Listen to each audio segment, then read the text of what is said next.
తెలియదు.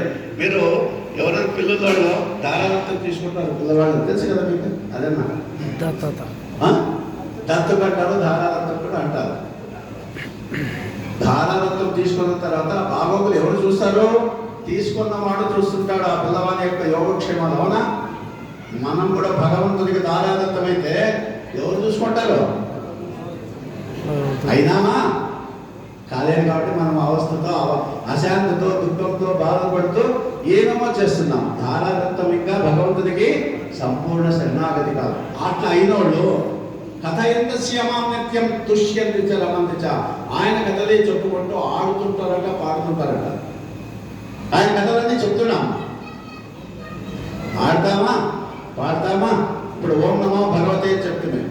ఈ చేతులు కింద కొట్టామనుకో, లేకపోతే విభూతి దానం చేశామనుకో, మనతో అందరూ చూస్తారు, అబ్బా విభూతి ఏం భక్తుడు అవ్వదు. దానికి అసలు హిందువై కూడా బొట్టు పెట్టుకోకపోతే హిందూ పెట్ట అవుతాడా?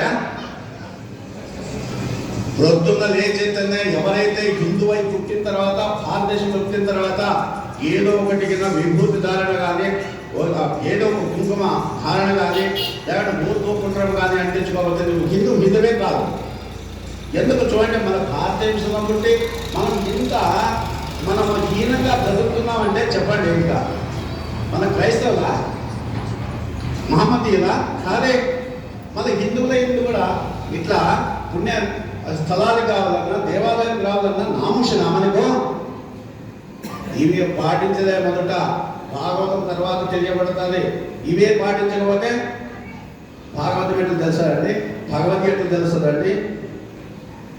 ఫస్ట్ నీవు యజ్ఞదాచరతి శ్రేష్ఠ తత్తదేవేతలో జన సే ప్రమాణం కురుతే లోకస్థలను వర్తతే. ఆ విధంగా భావన చేసుకునే నువ్వు ఫస్ట్ నువ్వు నడిస్తే ఇతర వాళ్ళు నడుస్తారు. ఇప్పుడు అది చూడండి, ఇప్పుడు మన అగ్రహారంలో ఉన్నారు, వారంతా చక్కగా భాగవతం నేర్చుకున్నారు కాబట్టి ఇంకా ఇతర వాళ్ళంతా కూడా భాగవతం నేర్చుకునే వీలైతుంది. కమలపాడికి ఒక అమ్మాయిని ఇచ్చారు. ఆ అమ్మాయి వాల్మీకి అమ్మాయి వచ్చి భాగవతం చదువుతుంది. ఎవరు ఏమంటే కమలపాడు. కమలపాడులో ఎవరు భాగవతం చదువుకొని ఉంటారు అంటే ఏమది అగ్రహారము అని చెప్పి ఆడవి విత్తనం ఉంది, అందుకోసమే అమ్మ అంటే చెప్పేసి పేదమ్మ అమ్మాయి నీకు భాగవతం తెప్పిస్తానని బాక్షలు పాట చెప్పేసి భాగవతం తీసామంటే కారణం ఏమంటే ఎక్కడ అది విత్తనమా? రామదాసు యొక్క అనుగ్రహము, వీరనారు అనుగ్రహం, ప్రతి వీరన అనుగ్రహము. అనుగ్రహము అందరిలో ఉండి చేయించుంటారన్నమాట. కాబట్టి ఇంకో విషయం ఏమంటే మనమంతా కూడా సంకుచిత జీవితం గడపద్దండి. చాలామంది ఏం చేస్తారంటే నా బ్రతుకంతా అయిపోయా, నాకు సంసారం ఉంది, బాధ్యతలు ఉన్నాయి, బరువులు ఉన్నాయి, నాకేం భాగవతం వస్తుంది. చదువచ్చి కూడా ఎంత మూర్ఖత్వంతో మాటలు ఇవి. చదువు వచ్చిన తర్వాత భగవద్గీత కానీ, భాగవతం కానీ, భారతం కానీ, ఏదో రామాయణం కానీ చేత పట్టకపోతే వాడు హిందువై పుట్టుబడి నిరర్థకమే అని చెప్పాలనుకున్నాను. నిజమా? ఎందుకంటే మనము చదువు వచ్చిన తర్వాత నేను ఇంకోటి ఎడ్యుకేషన్ డిపార్ట్మెంట్లో అభిభాగంతో చూస్తాను. వాళ్ళు చదువులే ఒక్కరిగిన భగవద్గీత కింద చేతబట్టి కింద చదివిండవద్దు. నేను మనం 12 స్కూళ్ళు తిరిగినాను. ఒక దాదాపు 150 మంది టీచర్లు నేను కలిసిన. ఒక్కరిగిన ఒక దాంట్లో ఎవరో ఒక అమ్మ ఏదో అట్లా వచ్చి నేర్చుకుంది. నేను అనుకోండి వీళ్ళు ఎందుకు బ్రతుకుతున్నారు? చదువు వచ్చి ఇంకా జీతాలు వచ్చి ఒక్కరి కాబట్టి ఒకరికి చదువు రాదండి, అక్షర జ్ఞానం లేదు. చూడండి, అందుకు ప్రతి హిందువు కూడా భారతదేశంలో పుట్టిన తర్వాత చదువు వచ్చిన ప్రతి వ్యక్తి కూడా చేత పట్టండి భగవద్గీత కానీ, భాగవతం కాదు. మనం కాదు చెప్పేది, మనం పట్టాం కాబట్టి మన వరకు కాదు పరిమితం. మన భావి తరాలందరూ కూడా మనము జాగృతిని పరచాలి. మన ఊరికే కాదు, మనకు అయిపోయిందిలే. మళ్ళీ ఏమైపోయింది? పెద్దదానికైతే అయిపోతుందా? దానికైతే పెద్ద ఇస్తే వ్యవహారంలోకి వచ్చి ఇట్లా ఆధ్యాత్మిక చింతన గడపల్లా మనం ఎక్కడైనా వెళ్ళాలంటే మనతో కాదంటారు. ఇలా మన యొక్క కార్యకర్తలు, నాకు పేరు తెలియవు, మన హనుమంతపల్లిలో ఇంకా ఎవరు ఉన్నారు చూడండి. ఇక్కడ ఉండే మన కార్యకర్తలంతా కూడా మీరు ప్రతి స్కూళ్ళకి వెళ్ళండి. నక్కలపల్లి నారాయణ రెడ్డి భాగవతాన్ని గురించి చిన్న చిన్న కథలు రాసి ప్రతి స్కూళ్ళకి వెళ్తున్నారు. మేము కూడా ప్రతి స్కూళ్ళకి భగవద్గీత 12వ అధ్యాయము ప్రింట్ చేయించేసి ప్రతి స్కూళ్ళకి ఇస్తూ వాళ్ళకి ప్రేరణ చేస్తున్నాం. నిజమా? ఎందుకంటే ఆ విధంగా చేయకపోతే మన యొక్క సమాజం ఏమవుతుంది, హిందువులంతా కూడా ఇంకా ఉండటానికి లేదు. ఇప్పుడు చూడండి, మనకి విషయమే తెలియదు, పిల్లవాళ్ళందరూ కూడా స్కూళ్ళకి, కార్పొరేట్ స్కూళ్ళకి పంపించేసి తల్లి అంటే తెలియదు, తండ్రి అంటే తెలియదు, నమస్కరించాలనే సంస్కారం లేకుండా మనం పెంచుతున్నాం. ఎప్పుడైనా నమస్కరిస్తున్నారా మీకు తల్లిదండ్రులు? మా బిడ్డలు మీకు మిమ్మల్ని చేతులెత్తండి. నమస్కరించరు. ఎందుకంటే ఆ సంస్కారం మనము నేర్పిలే వాళ్ళకి.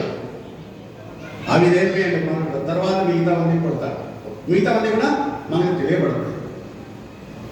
అందుకు మనం సంకుచిత భావాలతో మనం జీవించకూడదన్నమాట. అందుకే ఆత్మానం సాధయ ఆత్మైవ ఆత్మలో బంధువు ఆత్మైవ ఇప్పుడు ఆత్మ.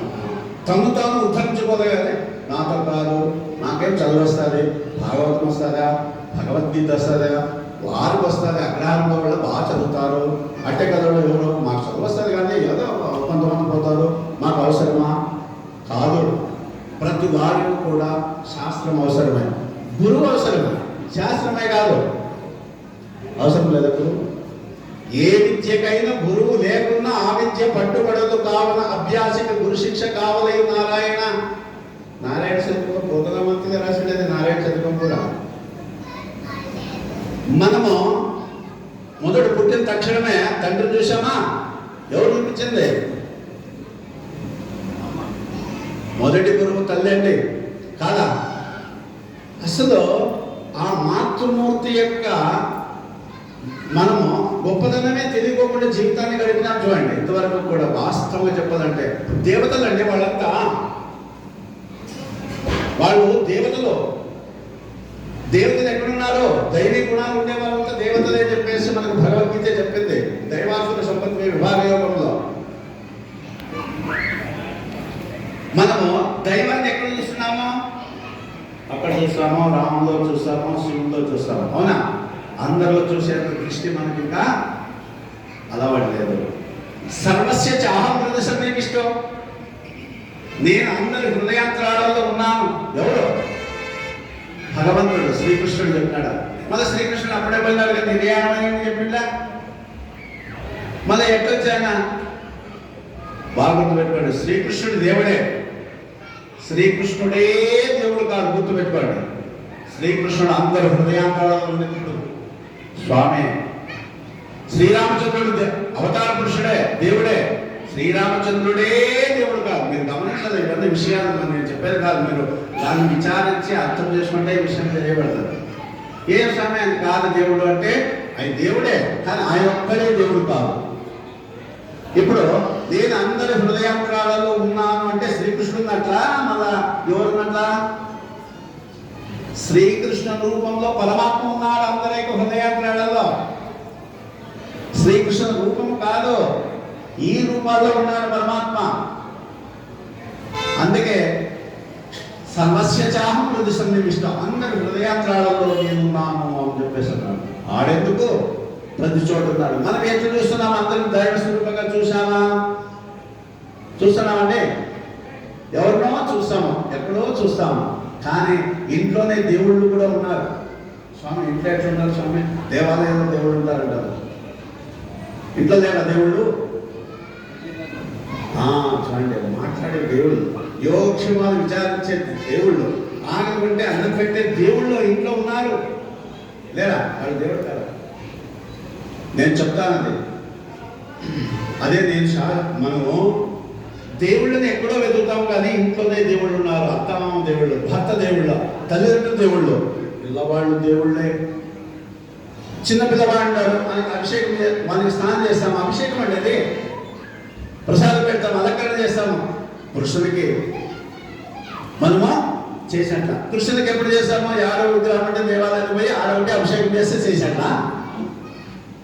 ఒక అమ్మ ఉంది, చిన్న పాప ఉంది, ఆమెకు స్నానం చేసేసి అలంకరణ చేసేసి ప్రసాదం పెడితే జగత్ చెందింది కదా అమ్మ, కదా?